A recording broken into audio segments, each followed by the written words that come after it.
Halo teman-teman semuanya, ketemu lagi dengan saya Condro Wibawa di mata kuliah Jaringan Komputer. Sebelum saya memulai materi di siang hari ini, saya ingatkan kembali bahwa di mata kuliah ini kita sudah membahas mengenai pengenalan jaringan komputer, kemudian topologi jaringan, perangkat jaringan dan media transmisi, serta yang baru saja kita bahas di pertemuan sebelumnya yaitu protokol jaringan dan model referensi. Nah, hari ini kita akan membahas mengenai salah satu layer di model referensi OSI yaitu physical layer. Nah, capaian pembelajaran yang diharapkan ya, setelah mahasiswa mengikuti pembahasan materi pada hari ini adalah yang pertama, memahami lapisan fisik atau physical layer dalam model referensi OSI. Kemudian, mahasiswa mampu menjelaskan cara kerja lapisan fisik serta mampu menyebutkan peralatan dan protokol yang bekerja pada lapisan fisik. Untuk mengingat memori kita ya sebelum kita masuk ke materi hari ini, ya ada baiknya teman-teman mengingat kembali ya tentang materi minggu kemarin yaitu model referensi OSI. Nah, teman-teman, di model referensi OSI atau Open System Interconnected, terdapat 7 layer. Ya, terdapat 7 layer dimulai dari aplikasi, ya, presentasi, sesi, transport, network, data link, dan fisik. Ya, atau application layer, presentation layer, hingga physical layer. Nah, penjelasan dari masing-masing layer ya adalah seperti ini. Yang pertama, kita mulai dari layer yang pertama, layer yang paling bawah yaitu physical layer. Nah, di sini mendeskripsikan semua device dan protokol yang berhubungan dengan transmisi bit data dari dan ke jaringan ya. Intinya adalah membahas mengenai hardware, kemudian bagaimana hardware itu mentransmisikan data dari satu titik ke titik yang lain, ya, termasuk bagaimana data melewati kabel, sinyal di kabel atau di wireless dan semacamnya. Kemudian di layer kedua di atasnya ada data link layer yaitu metode pertukaran data frame antar media atau device. Kemudian di network layer menyediakan layanan pertukaran data antar network atau antar jaringan. Di atasnya ada transport layer, yaitu menyediakan layanan untuk segmentasi data dan menggabungkan kembali data yang diterima dari jaringan. Di atasnya ada session layer, presentation layer, dan application layer. Ya, ketiga layer ini berhubungan dengan bagaimana data itu disajikan kepada user. Nah, teman-teman juga perlu ingat bahwa layer atau model referensi itu nggak cuma OSI layer ya. Kemarin kita sudah membahas yang open to public ada OSI layer dan TCP IP layer. Kemudian ada yang sifatnya proprietary atau private ya seperti AppleTalk dan Novel Network. Nah, ini adalah perbandingan layer dalam OSI layer dan TCP IP layer ya. Nah, di situ terlihat kalau di OSI layer terdapat 7 layer, sedangkan di TCP IP layer terdapat hanya 4 layer. Ya, akan tetapi walaupun jumlah layernya berbeda, protokol kemudian layanan yang diberikan itu sebenarnya sama saja. Ya, misalnya kalau di OSI layer itu terdapat aplikasi layer, presentasi dan sesi layer, ya, maka di TCP IP model itu digabung menjadi satu layer yaitu application layer. Nah, protokol yang bekerja di layer ini sama, yaitu antara lain HTTP, DNS misalnya atau DHCP, FTP dan semacamnya ya. Intinya protokol yang digunakan itu sama, akan tetapi kalau di OSI layer itu lebih didetailkan, sedangkan di TCP IP layer itu lebih disederhanakan. Ya, kemudian ada layer transport, ya sama-sama transport baik di OSI layer dan TCP IP layer. Kemudian network layer juga sama. Kalau di OSI namanya network layer, kalau di TCP IP namanya internet layer. Nah, kemudian di dua lapisan bawah OSI ada data link layer dan physical layer. Kalau di TCP IP layer itu disederhanakan atau dijadikan satu menjadi network access layer. Oke? Nah, dari 7 layer di dalam OSI layer, ya, kita akan membahas layer paling bawah atau layer pertama, yaitu physical layer. Nah, kenapa kita menggunakan OSI layer dibandingkan TCP/IP layer? Nah, karena di OSI layer ini lebih detail ya, karena layernya lebih banyak, artinya dia lebih detail, sehingga untuk mempelajari itu lebih mudah dibandingkan dengan TCP/IP layer. Ya, dan jika kita sudah menguasai 7 layer di OSI layer, ya bisa dipastikan lah untuk mempelajari TCP/IP layer itu cukup mudah ya, karena yang kita pelajari adalah detailnya, sehingga ketika disederhanakan itu akan menjadi lebih mudah ya. Oke, nah layer pertama yang akan kita pelajari adalah physical layer. Oke teman-teman, physical layer ini adalah layer yang berhubungan dengan segala bentuk hubungan koneksi jaringan secara fisik ya, di mana kebanyakan berhubungan dengan perangkat keras sebuah jaringan komputer ya. Nah, contohnya yang paling gampang itu adalah NIC atau Network Interface Card atau LAN card ya. Itu kan yang menjadi gerbang utama bagaimana data itu masuk ke dalam komputer atau keluar dari komputer. Termasuk juga di dalamnya kabel, kemudian port, kemudian peralatan jaringan seperti hub, beberapa switch ya, karena switch ada yang masuk ke physical layer, ada juga yang sudah masuk ke bagian data link layer ya. Nah, itu physical layer. Kemudian physical layer itu menerima paket ya, paket data yang sudah lengkap dari data link layer atau kita sebutnya biasanya data frame ya. Dan kemudian mengencode-nya menjadi bentuk sinyal yang siap ditransmisikan melalui media transmisi. So, singkat kata, di physical layer ini fungsinya adalah dia dapat data frame dari data link layer, kemudian data frame yang sudah didapatkan ini di-encode, diubah bentuknya menjadi bentuk bit, kemudian diubah lagi menjadi bentuk sinyal yang bisa ditransmisikan melalui media transmisi, katakanlah kabel, seperti itu ya. Jadi fungsi dari physical layer adalah seperti itu. Nah, berikut ada siklus data atau perjalanan data ya. Kita mulai dari yang paling atas ya. Data dari user akan yang paling atas adalah data di sini ya, data user atau data yang masih ada di lapisan aplikasi ya, termasuk presentasi dan sesi itu jadi satu ya. Itu data. Kemudian ketika masuk ke transport layer, data tersebut akan dipecah-pecah ya. Karena data itu kan ukurannya bisa besar, sementara bandwidth itu terbatas, ya kan? Maka data yang besar itu kemudian perlu dipecah-pecah menjadi segmen data yang lebih kecil. Nah, maka di transport layer data ini yang sudah dipecah ini istilahnya berubah ya, bukan lagi data, akan tetapi menjadi segmen data. Ya. Kemudian ketika memasuki network layer, si segmen data ini disisipi oleh informasi mengenai network, termasuk siapa pengirimnya, akan dikirimkan kemana, yaitu disisipi informasi seperti itu ya, yang kita sebut sebagai header. Oke, maka segmen data yang sudah disisipin dengan informasi network layer itu kita sebut sebagai paket data. Oke, nah paket data kemudian masuklah ke data link layer, disisipin informasi yang berhubungan dengan data link layer atau berhubungan dengan alamat fisik perangkat ya.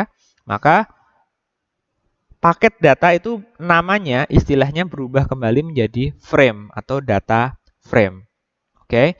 Nah, ketika data sudah menjadi bentuk data frame, maka data itu sudah siap keluar ya, sudah siap keluar dari komputer. Kemudian setelah keluar dari komputer melalui NIC, melalui Network Interface Card, data frame tersebut kemudian diubah ya atau di-encode menjadi bentuk bit atau bit pattern seperti ini. Oke, jadi setiap data frame itu diubah bentuknya menjadi bentuk bit atau bit pattern ya.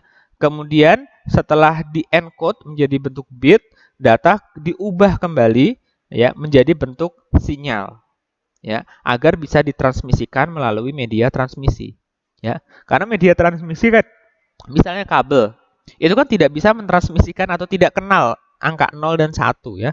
Mereka kenalnya adalah sinyal ya, baik sinyal digital maupun sinyal analog. Maka bit pattern ini harus diubah menjadi bentuk sinyal. Nah, proses ini nanti disebut sebagai signaling atau signaling, mengubah bit pattern menjadi bentuk sinyal yang bisa diterima oleh media transmisi. Oke. Nah, kemudian setelah berubah menjadi bentuk sinyal, ya, data ditransmisikan sampailah ke penerima. Nah, di penerima ketemu lagi dengan physical layer, ketemu lagi dengan NIC di bagian penerima. Maka proses sebaliknya dilakukan, ya. Dari sinyal kemudian diubah menjadi bentuk bit, dari bentuk bit kemudian didecode menjadi bentuk data frame.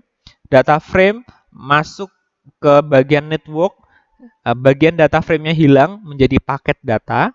Dari network masuk ke bagian transport, maka bagian informasi mengenai network layer-nya dihilangkan, maka menjadi segmen data.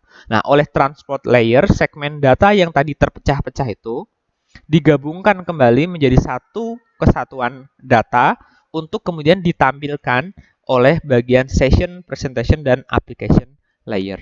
Nah, ini jadi siklus data itu seperti itu. Nah, hari ini nanti kita akan fokus di bagian physical layer. Jadi, teman-teman jangan dipikirkan ribetnya bagaimana mengubah data menjadi paket data atau data frame dan seterusnya, ya. Nanti teman-teman fokus bagaimana mengubah data frame menjadi bentuk bit dan bentuk sinyal digital maupun sinyal analog. Oke? Nah, apa saja yang dilakukan pada physical layer? Ya, ada 3 hal utama ya yang dilakukan pada physical layer. Yang pertama, ada komponen fisik, kemudian ada encoding, dan yang ketiga ada signaling atau pensinyalan ya. Nah, kemudian kita bahas satu persatu. Dari sini yang pertama tadi ada komponen fisik ya. Komponen fisik merupakan perangkat elektronik, media transmisi, konektor, dan segala sesuatunya ya yang berhubungan dengan perangkat fisik, ya berhubungan dengan hardware. Nah, semua perangkat seperti NIC, konektor, kabel, dan perangkat lainnya ini didesain dengan standar tertentu. Jadi untuk membuat sebuah perangkat fisik itu tidak sembarangan ya. Sebuah company atau instansi ketika membuat perangkat itu tidak sembarangan ya. Mereka akan mengikuti standar yang sudah ditetapkan secara internasional. Oke. Nah, contoh physical layer di situ disebutkan ada NIC. Seperti ini ya. Ini NIC lama ya, masih ada BNC portnya, ada RJ45. Ini ada NIC juga. Kemudian di sini ada jenis-jenis kabel yang bisa digunakan dan ini adalah konektor. Ya, semuanya ini punya standar, punya aturan ya yang telah disepakati secara internasional. Oke. Nah, physical layer nanti akan mengubah data frame menjadi bentuk sinyal yang mewakili bit ya. Terdapat 3 bentuk media. Jadi setelah diubah menjadi bentuk sinyal nanti kan akan ditransmisikan ya, akan ditransmisikan menggunakan media transmisi. Nah, saat ini media transmisi yang umum digunakan itu ada 3 ya. Kabel tembaga ya atau kabel yang berbahan tembaga, fiber optik, kemudian wireless. Nah, untuk kabel tembaga maka nanti sinyal yang ditransmisikan adalah dalam bentuk sinyal elektrik atau sinyal listrik ya. Jadi ada tegangan atau tidak gitu. Kemudian yang menggunakan fiber optik maka nanti simbolnya atau data yang dikirimkan menggunakan bentuk pola cahaya. Sedangkan dengan wireless maka nanti sinyal yang dikirimkan adalah dalam bentuk gelombang mikro. Nah, ini kira-kira gambaran dari sinyal listrik seperti ini. Sinyal fiber optik atau sinyal cahaya seperti ini. Ini adalah sinyal mikro, gelombang mikro. Oke, balik lagi. Berhubungan dengan komponen fisik tadi, maka terdapat banyak pengembang atau perusahaan yang memproduksi berbagai komponen atau device, ya kan? Sehingga perlu standar baku yang bisa diterima oleh semua pihak, ya. Jadi, walaupun misalnya NIC, satu NIC itu ada banyak brand, ya. Katakanlah di situ ada brandnya TP-Link, ada brandnya Gigabit, ada brandnya Cisco dan lain-lain ya. Brandnya banyak, pengembangnya banyak, akan tetapi harus dipastikan bahwa antar brand ini tetap bisa saling berkomunikasi. Nah, bagaimana caranya? Caranya harus ada standar yang sama, ya kan? Harus ada standar yang sama. Nah, standar ini nanti ditetapkan oleh badan atau organisasi internasional, ya. Katakanlah seperti ISO, IEEE, ANSI dan lain-lain. Nah, contoh dari standar apa yang perlu disepakati, ya, antara lain adalah metode encoding dan decoding yang digunakan. Ya, nanti di bagian encoding kita akan tahu bahwa metode encoding itu nggak cuma satu, nggak cuma dua, banyak. Ya, ada puluhan bahkan ratusan metode encoding. Ya, nah agar bisa berkomunikasi maka harus diatur. Nah, si device ini kalau mengikuti standar ini maka metode encodingnya adalah ini. Ya, jadi harus ditetapkan seperti itu. Kemudian kecepatan transmisi atau clockingnya, ya. Clocking itu kecepatan apa namanya? Kecepatan transmisi data yang apa namanya? Dalam periode waktu tertentu, ya. Jadi mentransmisikan data lewat kabel itu tuh ada clocknya, ada jeda waktunya. Misalnya sepersekian detik data dikirim terus gitu ya. Itu namanya clocking. Nah, kecepatan clock ini juga harus disepakati ya. Misalnya berapa mikrosecond, X mikrosecond. Maka semua device yang menggunakan standar tersebut harus speednya, clock speednya harus sepersekian mikrosecond tadi seperti itu. Kemudian misalnya lagi untuk device berbasis wireless yang menggunakan gelombang mikro, maka juga harus sepakati frekuensi yang digunakan atau yang akan dipakai itu ada di frekuensi berapa. Ya, seperti itu ya. Jadi contoh standar-standar atau contoh aturan-aturan yang ditetapkan itu adalah seperti itu. Nah, ini beberapa contoh standarisasi internasional, misalnya ya oleh ISO International Standardization Organization, ya mereka punya standar untuk bagaimana sih konektor RJ45 itu dibuat, ya misalnya jumlah pinnya ada berapa. Dan misalnya kan sekarang yang kita tahu kan pin RJ45 ada 8. Di situ ditetapkan tuh di ISO 8877 itu ditetapkan bahwa untuk membuat konektor RJ45 itu pinnya ada 8. Oke. Kemudian pin ke-8 itu ada warna-warna yang berbeda. Urutan warnanya untuk membuat kabel cross adalah seperti ini, untuk membuat kabel apa namanya? Strike adalah seperti ini. Ya, itu sudah ditetapkan ya di ISO 8877. Atau misalnya yang berhubungan dengan wireless diatur oleh IEEE ya di standarisasi nomor 802.11 ya mengenai wireless LAN dan WiFi misalnya. Jadi sudah ada standarisasi. Oke. Nah, selain ini kan standarisasi yang ditetapkan oleh organisasi internasional, ISO, IEA, kemudian ANSI, IEEE itu adalah standar itu adalah organisasi internasional ya. Akan tetapi kadang-kadang juga ada standarisasi yang ditetapkan oleh suatu negara ya secara nasional maupun secara regional. Misalnya yang banyak menetapkan standarisasi itu contohnya negara Kanada dan Jepang ya, mereka punya standar sendiri. Canadian Standard Association menetapkan standar sendiri. Di Jepang juga sama. Kalau yang regional yang banyak itu biasanya di Uni Eropa ya, mereka juga punya standarisasi sendiri. Nah, itu badan yang menetapkan atau membuat sebuah standar. Oke, itu komponen fisik ya. Jadi untuk membuat komponen fisik ada standarnya. Nah, standar itu harus dipatuhi oleh si pembuat atau perusahaan atau company atau instansi yang memproduksi komponen fisik tersebut. Kemudian bahasan kedua ya yang ada di dalam physical layer adalah encoding. Ya, tadi sudah disebutkan bahwa fungsi utama dari device di physical layer adalah mengubah data frame menjadi bentuk bit. Ya, nah ini disebut sebagai encoding. Ya, metode untuk mengkonversi data stream atau data frame ke dalam bentuk bit pattern. Ya, pola bit. Ya, bit pattern ini adalah pola yang terbentuk dari nilai 0 dan 1. Ya, dan harus dapat dikenali baik oleh device yang mengirim maupun yang menerima. Ya, jadi yang ngirim dan menerima data tersebut harus sama-sama tahu, harus menggunakan metode yang sama, ya, agar sama-sama bisa berkomunikasi. Oke?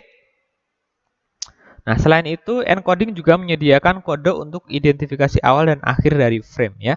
Yang kita tahu tadi, data frame itu setiap dikirimkan itu kan satu paket, ya, satu paket. Nah, untuk menandai bahwa ini adalah satu paket, maka harus ada bit awal dan bit akhir yang menandakan awal dan akhir dari paket ini. Nah, di proses encoding ini disisipkan juga tuh kode mana awal dan akhir dari sebuah frame. Oke, paham ya? Nah, ini adalah beberapa metode yang biasa digunakan untuk melakukan encoding ya. Sebenarnya banyak metodenya, akan tetapi yang akan kita bahas nanti adalah dua metode ini, yaitu Manchester encoding dan non-return to zero encoding. Oke. Nah, kita mulai dari yang pertama, Manchester encoding. Ini adalah metode yang digunakan untuk mentransmisikan data melalui media transmisi, ditemukan di Universitas Manchester tahun 49 ya. Makanya namanya Manchester encoding. Nah, inti dari metode ini adalah bit 0 ya. Bit 0 itu ditandai oleh perubahan tegangan tinggi ke rendah ya. Jadi seperti yang tadi sudah saya bilang bahwa di media transmisi kabel wireless itu kan nggak kenal angka 0 dan 1. Mereka kenalnya adalah tegangan. Kalau di kabel kan tegangan. Ya, maka bit 0 itu ditandai oleh perubahan tegangan dari tinggi ke rendah. Oke, sorry, ini ada kesalahan sedikit. Oh, benar ya. Bit 0 ditandai oleh perubahan tegangan dari tinggi ke rendah ya. Bit 0 dari tinggi ke rendah. Ya, biasanya tegangan yang dikirimkan melalui kabel itu besarnya sekitar kurang lebih 5 volt ya. Termasuk di kabel USB, kabel UTP, itu tegangan yang dikirimkan biasanya adalah 5 volt. Nah, jika ada perubahan tegangan dari 5 volt ke 0 volt, ya ini maka menandakan ini adalah bit 0. Nah, sebaliknya kalau ada perubahan tegangan dari 0 volt ke 5 volt, itu berarti menandakan itu adalah bit 1. Ya, jadi seperti itu ya. Jadi dari data frame kemudian diubah menjadi bit 1010. Nah, 1010 ini kemudian diubah lagi nanti menjadi bentuk sinyal atau tanda. Sinyal atau tanda ya. Misalnya tadi saya ulangi lagi, bit 0 itu adalah kalau dari ada tegangan ke tidak ada tegangan. Sedangkan bit 1 itu dari tidak ada tegangan ke ada tegangan. Oke. Nah, ini nilainya nggak harus 0 dan 5 ya. Akan tetapi tegangan rendah dan tegangan tinggi. Yaitu nanti tinggal standarisasinya seperti apa. Oke. Nah, kira-kira gambarannya adalah seperti ini ya. Karena kita kan nggak bisa menggambarkan bagaimana data itu di kabel itu mengalir ya. Maka kita ilustrasikan saja ya. Kita ilustrasikan saja. Misalnya ada sebuah bit data 10.100.111.001. Nah, kita akan membuat ilustrasinya, patternnya bagaimana kalau kita menggunakan Manchester encoding ya. Nah, datanya kira-kira seperti ini ya. 10.100.111.001. Nah, kalau kita menggunakan Manchester encoding maka 1 ya. 1 ini kan tandanya tadi gini ya. Sorry, 1 itu adalah dari rendah ke tinggi. Kalau 0 itu dari tinggi ke rendah. So, kalau ini adalah 1 ya, maka ini dari rendah ke tinggi. 1, sorry, pakai yang warna lain ya. Misalnya ini dari rendah ke tinggi. Seperti ini. Oke, kemudian 0. 0 itu dari tinggi ke rendah. Kemudian 1 lagi dari rendah ke tinggi. Kemudian 0 dari tinggi ke rendah. Nah, setelah 0 ini ada 0 lagi, maka tinggi ke rendah. Oke, ini belum ada garisnya, abaikan dulu ya. Kemudian 1 berarti dari rendah ke tinggi. 1 lagi dari rendah ke tinggi. 1 lagi dari rendah ke tinggi. Kemudian 0 dari tinggi ke rendah. Kemudian 0 dari tinggi ke rendah. Dan 1 dari rendah ke tinggi dan selesai. Ya, jadi kira-kira patternnya seperti ini. Ya, kemudian kita lengkapin. Ini kan bolong-bolong nih garisnya, kan kurang cantik ya. Maka kita kasih garis. Seperti ini. Nah, hasilnya kira-kira adalah seperti ini. Ya, di situ patternnya kelihatan ya. Apa namanya? Ada yang jaraknya 2 kotak, ada yang cuma 1 kotak. Ini misalnya ini yang 2 kotak, ini yang 1 kotak. Oke, ya, jadi dengan menggunakan Manchester encoding, hasil bit patternnya adalah seperti ini. Oke. Nah, nanti dari ini tinggal disalurkan menggunakan media transmisi. Misalnya kalau ini 1 ya berarti dikasih 5 volt. Kemudian 0 dikasih 0 volt atau tidak ada tegangan. Ya, seperti itu. Nah, kemudian ada NRZ encoding atau singkatan dari non-return to zero, ya, yang artinya ketika mentransmisikan data itu hanya digunakan tegangan positif dan negatif dan tidak kembali ke netral atau non-zero. Nah, kalau teman-teman perhatikan, berarti dia tidak kembali ke netral atau non-zero yang artinya ya kalau di Manchester encoding tadi itu kan ada nilai tegangan 0 volt ya, ada tegangan 0 volt dan 5 volt ya. 5 volt tegangan positif, 0 volt itu kan tidak ada tegangan. Artinya di Manchester encoding itu ada return to zero-nya, ya kan? Kembali ke tidak ada tegangan atau netral atau kabelnya itu tidak teraliri listrik lah gampangnya gitu.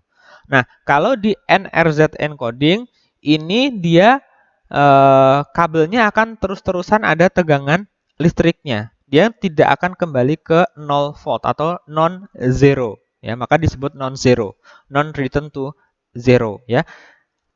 Si kabelnya nanti akan terus-terusan ada tegangan positif dan tegangan negatif. Oke, intinya seperti itu ya. Di metode NRZ nanti juga ada beberapa metode ya yang akan kita bahas nanti, cukup 2 saja, yaitu NRZ level dan NRZ inverted. Yang pertama, di NRZ level encoding. Nah, inti dari metode ini adalah bit 1 diwakili oleh tegangan positif, sedangkan bit 0 diwakili oleh tegangan negatif. Ya, ini ya bedanya tadi ya. Kalau di Manchester, ya bit 1 itu dari tegangan rendah ke tegangan tinggi, ya, di mana tegangan rendah itu sering kalinya adalah 0 volt, nggak ada tegangan. Ya, sedangkan kalau di NRZ level, bit 1 itu mewakili tegangan positif, sedangkan bit 0 mewakili tegangan negatif. Ya, tidak ada tegangan netral, ya, tidak ada tegangan netralnya, artinya akan terus-terusan ada tegangan listrik, ya, positif dan negatif, ya. Nah, misalnya ini ada bit data seperti ini, 01, 01, 011, 001, ya, menggunakan NRZ level, bagaimana bit patternnya? Nah, ini gampang ya, 0 berarti negatif, ya, berarti negatif. 1 berarti positif, ya, berarti positif. 0 lagi berarti negatif. Kemudian 1 positif, 0 negatif, 1 positif, 1 positif lagi, kemudian 0, 0 dan 1. Nah, gampang ya. Intinya 1 positif, 0 negatif. Jadinya seperti ini. Gampang kan? Oke. Nah, berarti nanti di signaling kabelnya adalah tegangan negatif, tegangan positif, tegangan negatif, tegangan positif. Jadi di kabelnya tuh akan terus-terusan ada tegangan listrik. Nah, kemudian ada NRZ inverted encoding, ya. Intinya adalah modelnya sama, ya. Tidak ada tegangan yang kembali ke nol, ya, atau kabelnya itu nggak akan netral, akan selalu ada tegangan listrik. Ya, bedanya adalah di sini. Kalau di NRZ yang level tadi 1 itu positif, 0 itu negatif, ya. Maka kalau di inverted ini bit 1 ditandai dengan adanya transisi voltase. Ya. Bit 1 ditandai dengan adanya transisi voltase, sedangkan jika tidak ada perubahan voltase maka dianggap sebagai bit 0. Oke, ya.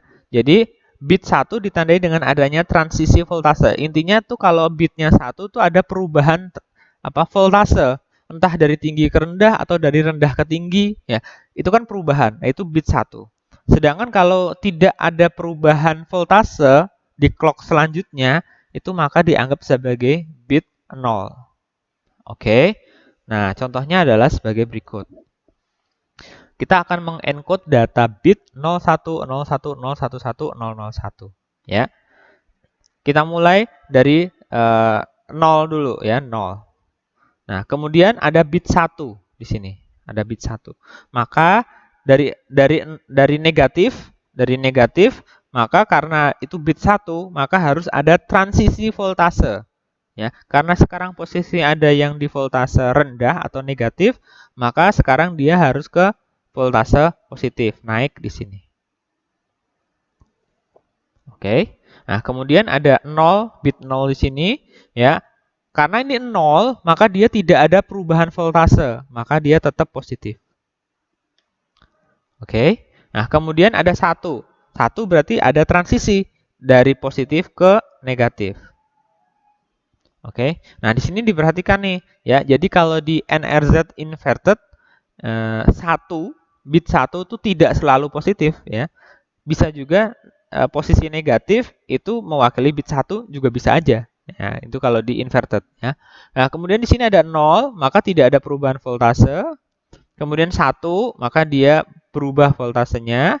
Kemudian 1 lagi, voltasenya berubah lagi dari tinggi ke rendah. Kemudian di sini ada 0, 0, ini berarti tidak ada perubahan voltase, tetap negatif. Dan yang terakhir adalah 1, maka akan ada transisi dari negatif ke positif voltasenya. Ya, kira-kira seperti itu. Ya, cukup mudah ya. Ya, intinya bit 1 ditandai dengan adanya transisi voltase, sedangkan bit 0 itu tidak ada perubahan voltase, tetap di voltase sebelumnya. Oke. Nah, berikut adalah perbandingan beberapa metode encoding. Ya, jadi metode encoding kan macam-macam tadi yang sudah kita sebutkan. Ada NRZ, ada bypass atau Manchester, ada delay modulation, dan seterusnya. Oke.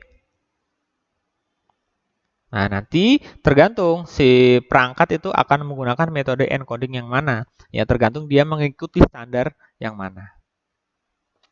Oke, setelah bit pattern-nya jadi, ya, kemudian bit pattern tersebut akan diubah ke dalam bentuk yang bisa ditransmisikan oleh media transmisi.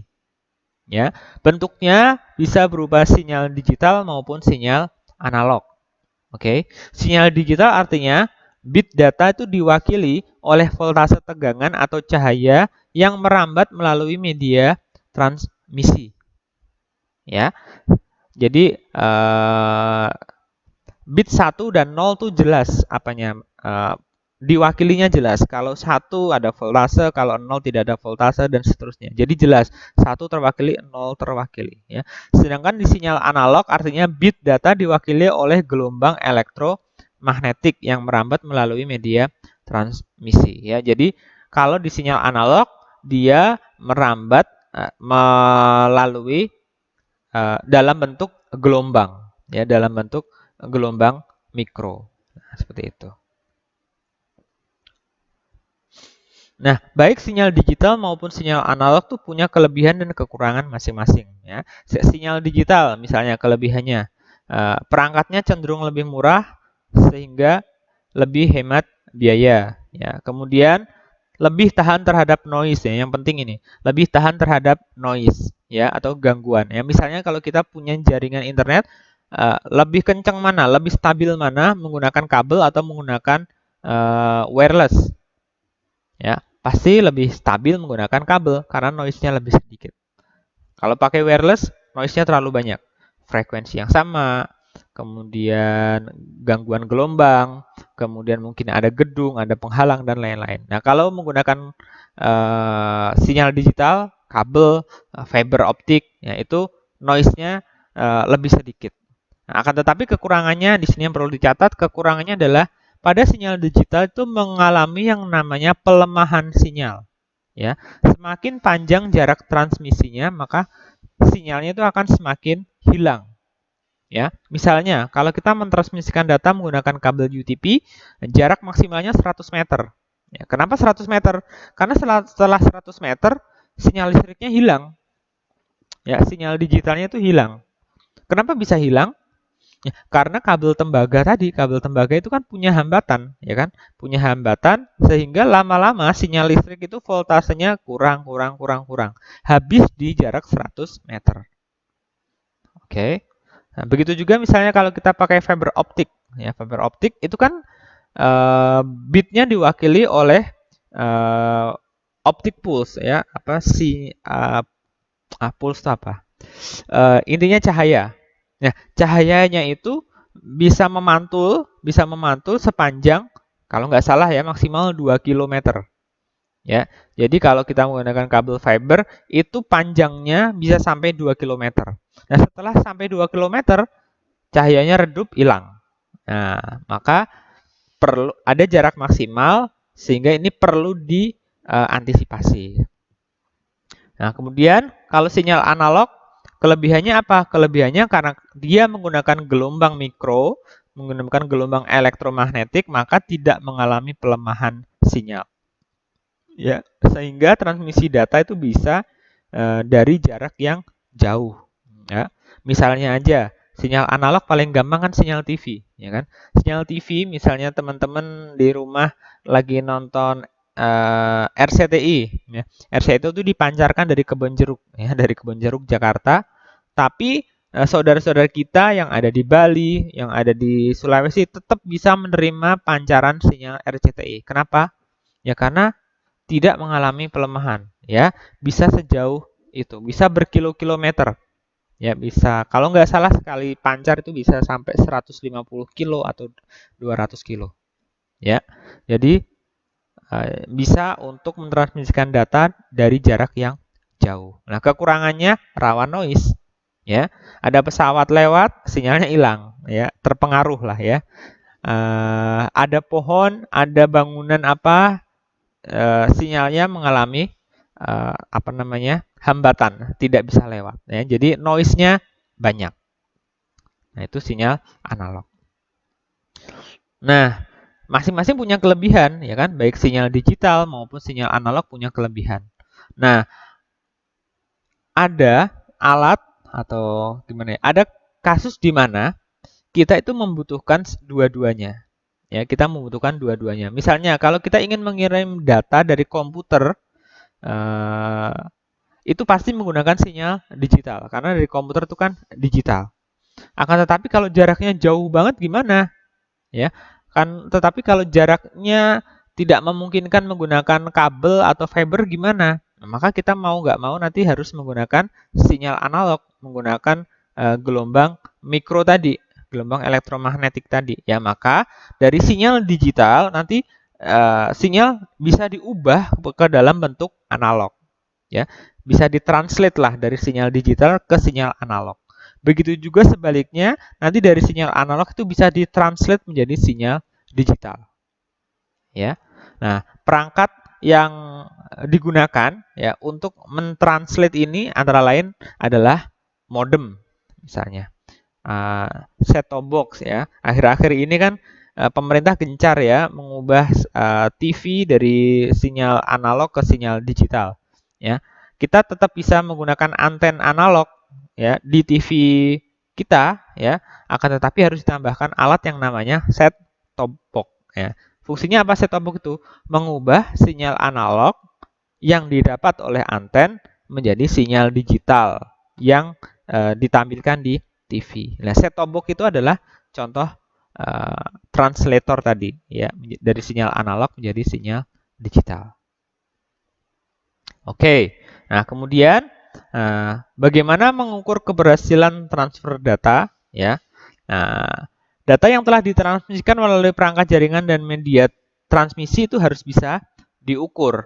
Ya, beberapa istilah dalam pengukuran transfer data ini antara lain adalah bandwidth. Ya, teman-teman pasti sudah tidak asing ya dengan istilah bandwidth. Kemudian ada yang namanya throughput. Ya, apa itu bandwidth dan apa itu throughput?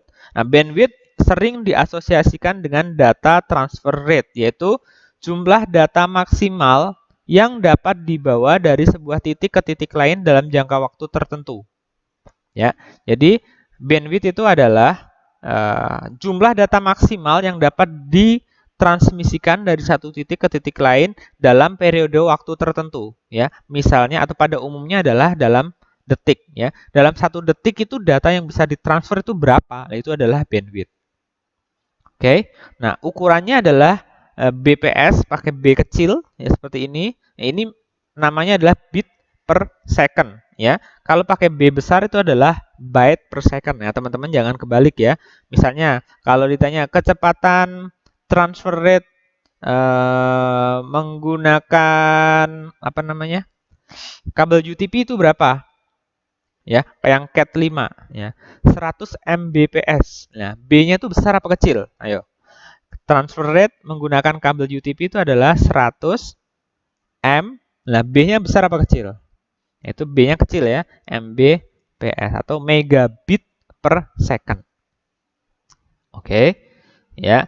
Jadi kalau B-nya besar, byte itu berarti 1 byte itu akan ada 8 bit. Ya, berarti nanti tinggal di tinggal dikonversi. Misalnya 100 Mbps, megabit per second itu kalau dijadikan byte berapa? Tinggal 100 dibagi 8, ya.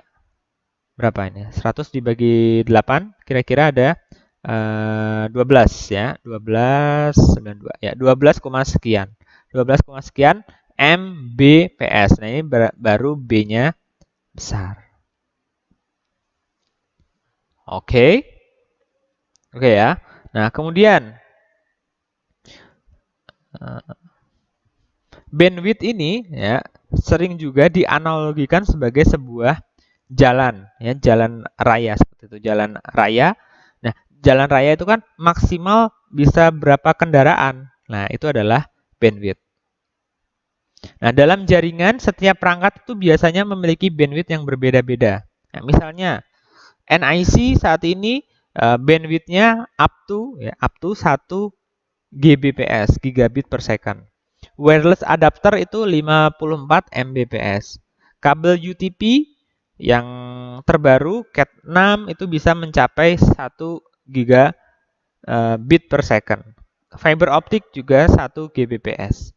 Nah, jika dalam satu jaringan perangkatnya memiliki bandwidth yang berbeda-beda, oke, maka bandwidth terendahlah yang mewakili kecepatan transfer data di jaringan tersebut. Paham? Katakanlah kita mau transmisi data dari komputer A ke komputer B. Komputer A ini NIC-nya 1 giga. Kabelnya 1 giga. Tapi NIC di komputer B ini cuma 100 Mbps. Katakanlah seperti itu. Maka bandwidth yang diakui di jaringan ini adalah 100 Mbps. Ya, karena walaupun ini gede 1 gigabit per second ditransmisikan 1 gigabit per second, tapi ketika mau masuk ke komputer melalui NIC yang 100 Mbps, tetap aja dia ngantri. Datanya dari 1 giga itu dipecah-pecah menjadi 100, 100, 100, 100. Jadi bandwidth-nya tetap 100 ya di dalam jaringan tersebut. Komputer A NIC-nya 1 giga, komputer B juga 1 giga misalnya. Tapi media transmisi yang digunakan, misalnya transmisinya menggunakan wireless yang cuma 54 Mbps. Ya, maka walaupun NIC-nya 1 giga dan ini 1 giga, karena medianya cuma 54 Mbps, maka bandwidth di dalam jaringan ini adalah 54 Mbps. Ya, bandwidth terkecil yang ada di dalam jaringan tersebut. Oke. Nah, kalau bandwidth tadi diumpamakan sebagai sebuah jalan, ya, sebuah jalan, artinya besar maksimal atau jumlah data maksimal yang bisa ditransmisikan, ya, maka aktual data yang ditransmisikan itu disebut sebagai throughput, ya. Throughput adalah bandwidth aktual yang diukur dengan periode waktu tertentu untuk mentransmisikan data tertentu dalam jaringan, ya. Nah, misalnya di dalam gambar ini yang berwarna hijau ini adalah bandwidth atau lebar jalannya tuh segitu, ya, lebar jalannya segitu. Nah, throughput itu adalah yang garis warna merah ini, ya. Biasanya kurang dari bandwidth, ya. Biasanya kurang dari bandwidth dan nilainya bergerak naik turun, ya, bergerak naik turun. Kenapa bergerak naik turun?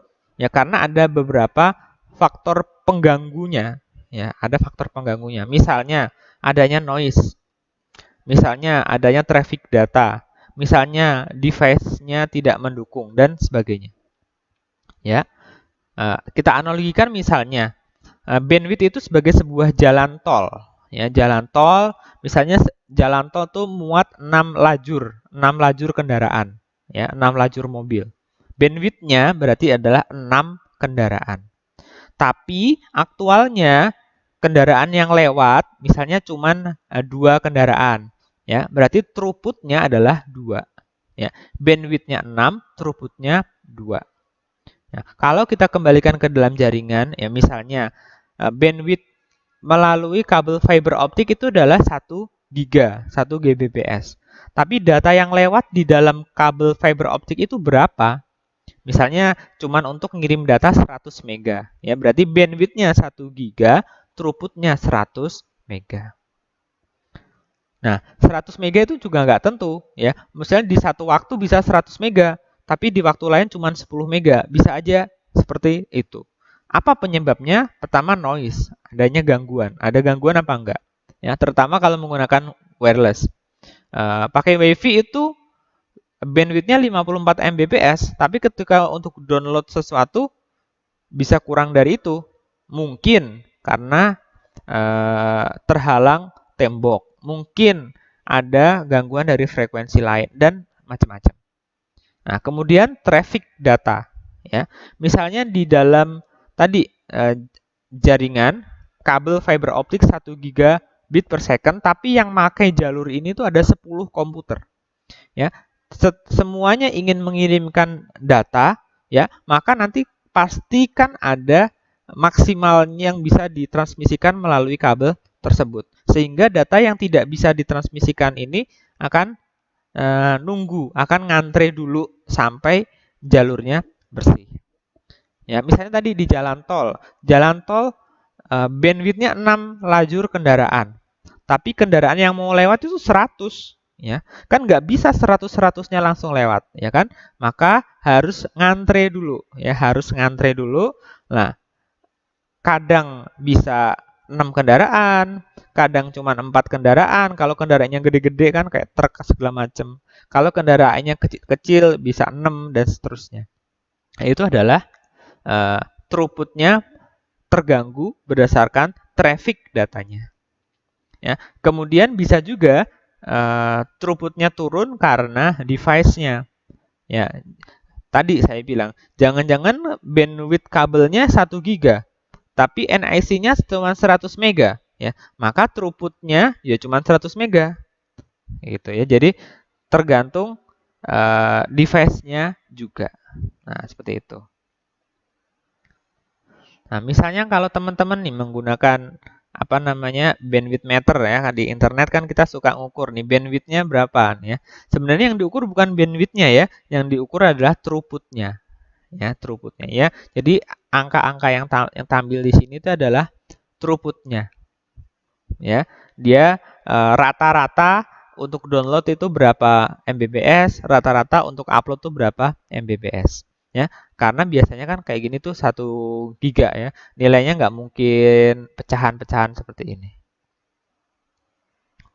Oke, nah itu tadi, ya, materi mengenai physical layer, ya akan coba saya rangkum. Yang pertama, untuk mempermudah mempelajari dan memahami komunikasi antar device pada jaringan, dibuatlah yang namanya model referensi atau reference model. Dua di antaranya ya yang sering dipelajari adalah OSI layer dan TCP/IP layer.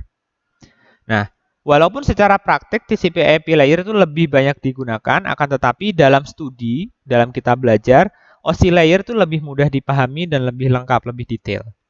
Pada OSI layer terdapat 7 lapisan, dimulai dari application layer hingga physical layer, atau dari physical layer hingga application layer. Sedangkan di TCP/IP layer cuma ada 4 layer, dimulai dari network access sampai ke aplikasi.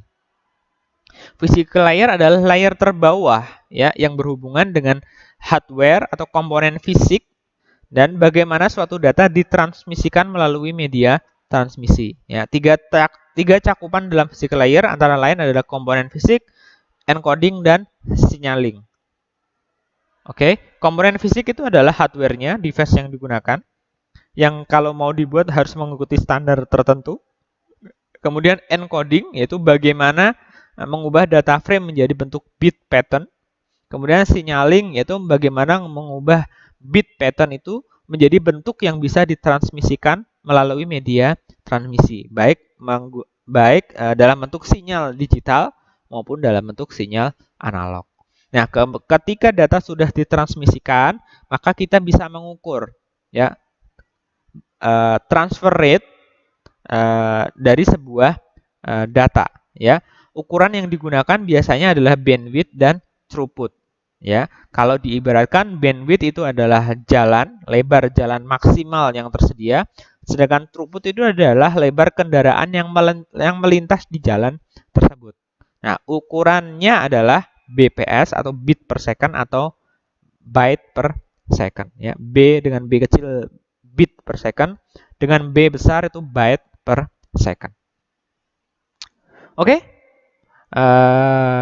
itu adalah pembahasan mengenai physical layer di pertemuan kali ini.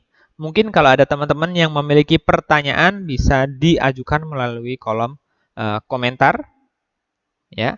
Atau kalau teman-teman ingin belajar lebih lanjut, ini adalah referensi yang bisa digunakan oleh teman-teman untuk belajar ya mengenai physical layer.